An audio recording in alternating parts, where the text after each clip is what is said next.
Part 2, Tangent A, Dodgy Statistics. Folding Ideas briefly shows the source on screen for the claim that hundreds of thousands of artists took losses from gas fees and never made money back, but Mooneycat, the creator of Web 3.0, a libertarian dystopia, puts a bigger focus on this statistic and its claim that the vast majority of NFT artists don't make money.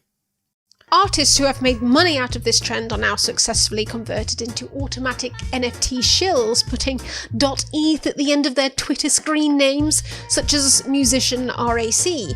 He reckons that if he's being exploited, then he'd like to be more exploited, please. He seems convinced now that this is the solution for small-time artists barely making any money from their work. Trouble is, the logic is entirely flawed. RAC was able to make money through already having a platform.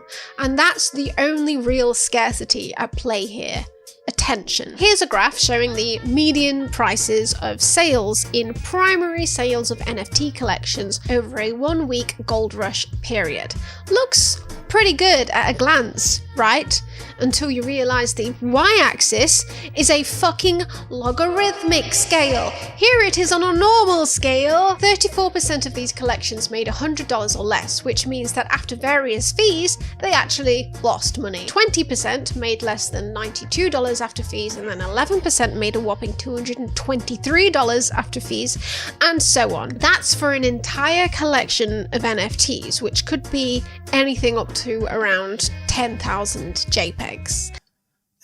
Is this malicious? It might be malicious. I feel like I shouldn't have to point out the problem with this.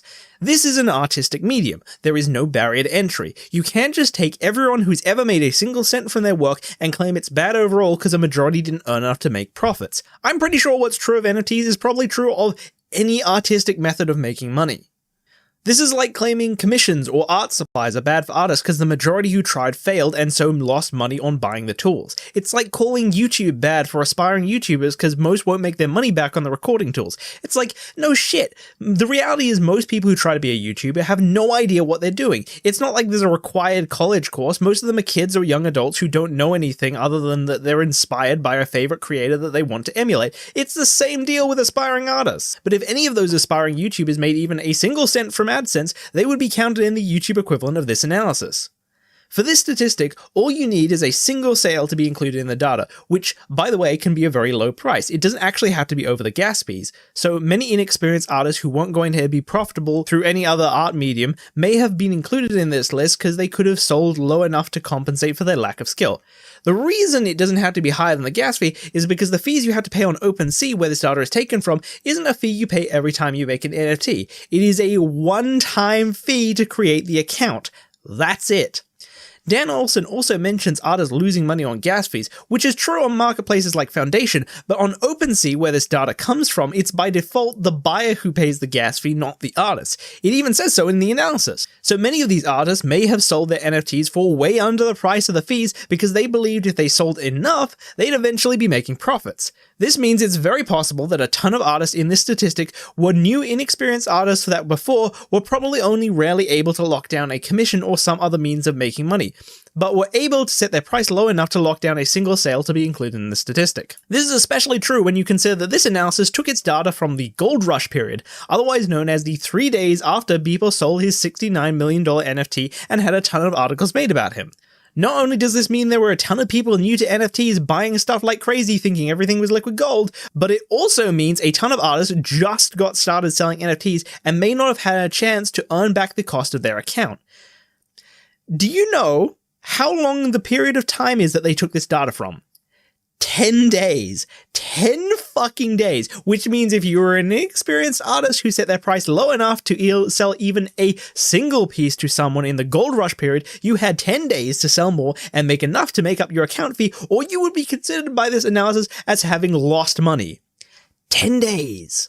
Included in this statistic aren't just artists that have dedicated themselves to learning and improving and are good enough to lock down consistent commissions. This statistic may have also included new and inexperienced artists who got commissions at a very slow rate for a very low price, and when they moved to NFTs would not have had enough time to earn back their account fee. By the way, which do you think there is more of? New artists or experienced artists? Yeah, no shit. There are way more new, aspiring, and inexperienced artists, so even if a small percentage got lucky in a Gold Rush week, they alone could dwarf the number of experienced artists capable of actually making a consistent living from their art. It also may have included completely amateur artists who didn't make money from commissions, period, but happened to get lucky in a gold rush period when no one knew what would sell and many thought free money was on the table. These videos say themselves that these buyers don't care about the art, right? According to these videos, art theft is rampant and very profitable for a reason, right? So who's to say that bad art that wasn't profitable through any other medium wouldn't sell here? And so there's no reason to think that there could be a lot of NFTs with art from people who wouldn't make it as an artist anyway, or even try to make it as an artist that's inflating the statistic that's supposedly about artists. It's literally data from all of OpenSea. The title shouldn't have been "Most artists are not making money from NFTs." It should have been "Most people on OpenSea with at least a single sale could not make their money back on their account fee in 10 days. That's the actual study. What people think of as an artist make up a tiny percentage of the NFTs sold in this period. You've lumped what people typically think of as an artist in with people who re-upload memes with a filter, or photoshopped a meme, maybe with Elon Musk's face on it, or just ham something out in Paint, or whatever the fuck this is. It includes completely procedurally generated art, re-upload bots, anyone who had a camera and thought they could make a quick buck by uploading some photos off it. Most of the art in NFTs is shitty profile pic collections. Dan shows a ton of these in his videos, and even the really bad ones even now could probably manage to sell a single NFT to be conflated with this statistic used to represent artists. This would be especially true in a gold rush period too. Put simply, the vast majority of this stat is people who were unlikely to sell art consistently by making it into an NFT, or literally any other method either, so it's a bit disingenuous to put this as a point against NFTs specifically. For that matter, even though it's always just like one Google reverse image search away from being found out, art theft was profitable, right? So even if just a small percentage of the art theft claimed about NFTs sold a single piece, they'd be part of the same statistic lumped in with legitimate artists. And art theft has an even lower barrier to entry, so there's gotta be like way more, right? It would completely throw off this statistic. Like, it winds me up that detractors of NFTs will always signal boost the admittedly really bad stuff like the art stealing from dead creators and like the etiquette NFTs to characterize this as the vast majority of NFT creators, but then hilariously turn around and imply with this statistic, why wasn't the tasteless etiquette guy making his fair share of the money? This is unfair. And look at all these art thieves. They're rampant.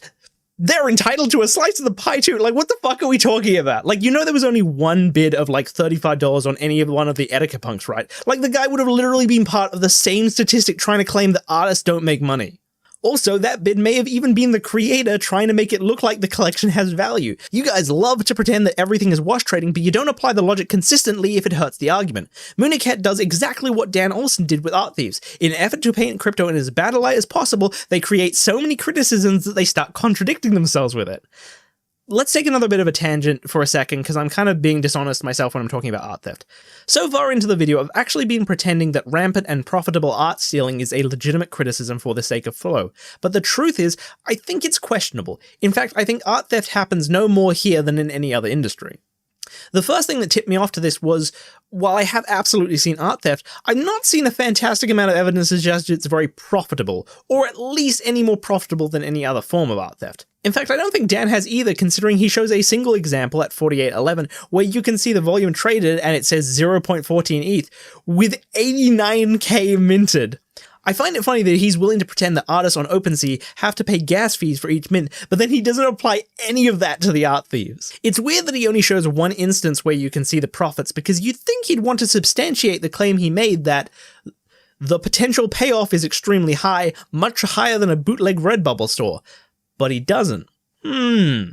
Now, this is not me saying that art stealing is okay when it's not profitable. This is me saying if the vast majority of examples you can find are unsuccessful, it indicates that this isn't as common as it seems, and instead indicates that any instance of stealing is being signal boosted like crazy.